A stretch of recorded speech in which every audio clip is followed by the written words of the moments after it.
We discussed success on a part one that I did just about a week ago, but I've given it a lot of thought, and there's so much to talk about that I thought I'd do a part two, because there's many ways of success in business and personal relationships and everyday life, and so many people wake up, like I said, in just a negative attitude, and I've heard people say that, oh, that's just my luck, meaning that if something didn't happen right, they always have bad luck. So they've already programmed in their mind they're going to have bad luck when they say, that's just my luck. Now, I find things, and I find money on the ground. I mean, I find stuff like that, and I'll say that's just my luck, because my luck is good. And when I find stuff like that, I almost expect it. I found a $100 bill in the parking lot one day, and I thought, just my luck. My mom used to kid me about that. She's, Ricky, I've never seen a guy as lucky as you. Well, I think a lot of that comes just from in your mind knowing that you're positive and that good luck's going to happen. So I've made some notes, and I'm going to refer to these. Pardon me if I look down, but it's a lot to write. You know, I like helping other people, and a lot of us help other people, and I don't never turn my back on anybody. And I don't mind who it is. If I get an email or I have fans across the world, I always answer everybody. You all know that. That's just the way I am, because I see the good in people. I don't see the bad. I mean, everybody has good and bad to some point. There's always something good. And I try to help them, but there's many times that I try and they drain my energy, completely suck me dry like a battery, because I'm putting so much effort into trying to help them out. It reminds me of a water bucket that you fill up and the water just keeps falling out the bottom. No matter what I do to guide them, it doesn't stick. And I came up with an analogy. It reminds me that we're kind of like an elastic band. For example, if I'm an elastic band and I'm at home base where I feel my comfort zone, if I stretch out beyond that to another area that I want to do something, whether it be acting or whether it's writing or if it's something else or wrestling, whatever, and that's my goal, that elastic band has to go, and you have to push it down with a push pin so that you stay focused on that particular thing that you want. The minute that pin pulls up, the elastic snaps back, and I'm back to home base in my comfort zone again. So the point of this is that you need to work, I had said outside the box, but you have to work outside your comfort zone as well. It's like an actor that takes risks and lines in a character. He has to step outside himself to become another character that he doesn't feel comfortable with, because that's how you learn to become something different or do something different. When you snap back with that elastic back to where your comfort zone is, you don't grow. So this is something you have to think about. Share your knowledge. For example, I share my knowledge in wrestling. I share my knowledge in bodybuilding and fitness with you people. It's not that I know it all. I know from my own experiences, and so when I share my experiences with you, it validates what I know, and I also learn something from sharing, because I'm listening to myself talking. So if you're sharing with somebody and you listen to yourself, you reevaluate what you know, but you're also learning something new. And when you feed off other people, maybe they give you a little conversation back, you'll learn something from them too, because you don't know everything. I don't know everything, but you learn from listening. To be successful, I've found, and I've heard this for years, surround yourself with people that are successful. Now, you're not going to go hang out with the President of the United States or something like that, but you know who is and who isn't. You know who gets up every day on the right side of the bed and they do right things. And these are people that you want to be around, because that generates energy, and it generates positive energy to let you go forward to achieve goals that you want to achieve, because you see them doing it. So you know that you have to keep up, and it makes you work harder. When you surround yourself with people who are losers, and I don't want to categorize anybody as losers, but we know what they are, we've seen them, they drag you down, and they'll drag you down to their level, and you'll never get ahead, because you're constantly trying, like I said in the beginning, trying to fix them, and you try, but you don't want to come down to their level and work at that level. So you want to surround yourself with people who are successful, and that way you can have success. It was put to me once, many years ago, from a therapist, that if you imagine a bunch of crabs in a jar, and each one stepping on the other one to get to the top, to get over the jar and get out, the other ones are holding onto the legs, pulling that crab back. You see this in relationships of friends and people in groups who, that person's getting ahead and that person wants to do something. Well, the other's holding them back because they don't want them to get ahead, because they look through the little window that they have and feel like, I'm not going to get there, why should he? But that's kind of an analogy. You still have to go forward. You know, you can drag them along, but they're not going to last. They're going to fall along the roadside and they'll fail unless they have it within them to do so. Also, be aware of what's around you. No matter where I go, my surroundings, I always know everything around me.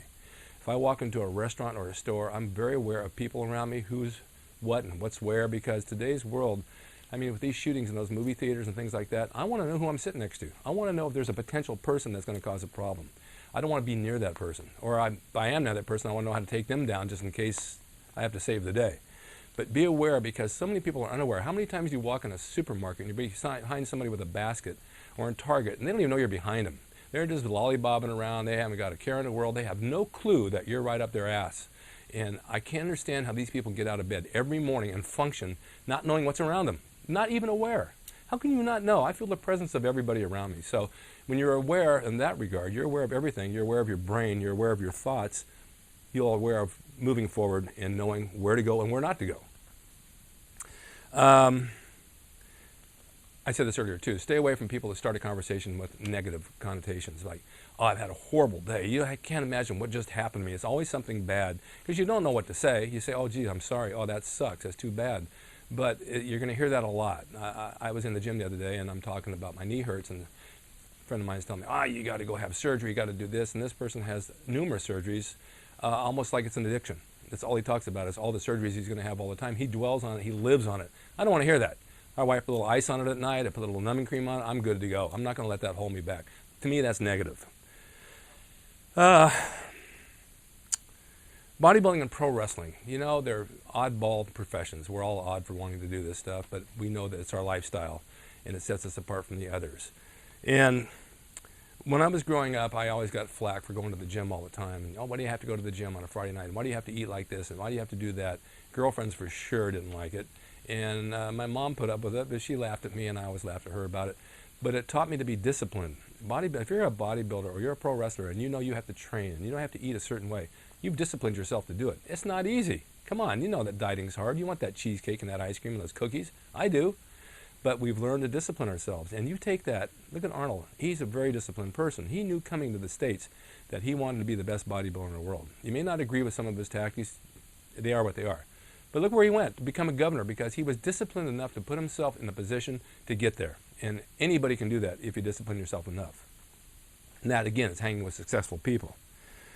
But I think discipline's key to everything. If you discipline yourself in your daily life, you're going to succeed. There are roadblocks along the way. I've said this earlier. If you're intelligent enough, you can work past those roadblocks. You're always going to have them. You're always going to have plateaus in bodybuilding. You get to a point and you can't lift anymore. Oh my God, I just can't make that grade. Take a day off. Take 2 days off. Go back and look at it again. How many times you've been on the computer and you're trying to do something that was just not working? You're trying to work out a math problem. Damn, I can't figure this out. Take a break, go have coffee back, come back an hour later, you got it figured out. You know why? You gave yourself a break mentally, and you came back and you made it work. So there's always a way to make something work. You just have to stay with it.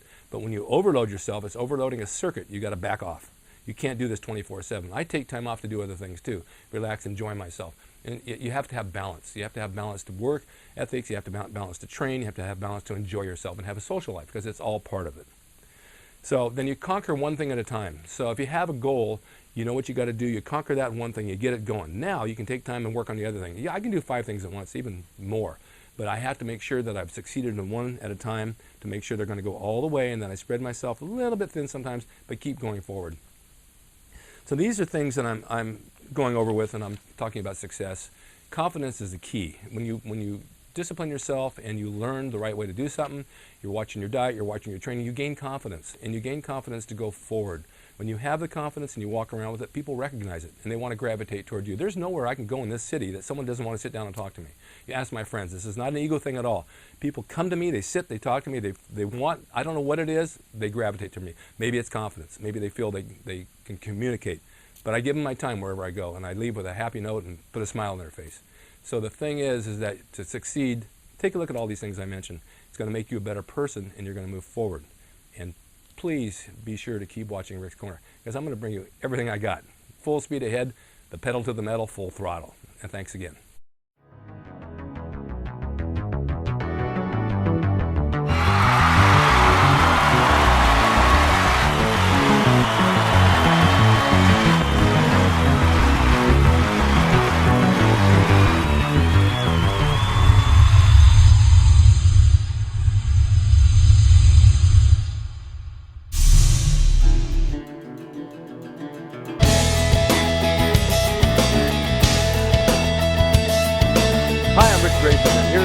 Tip of the week. Now, for the past few years, for many years, people have been asking me, when are you going to come out with a book on your life? When are you going to come out with a book on your life? I started writing my book in 2001 when I tore my quads off my legs and I had to be grounded from wrestling for a while.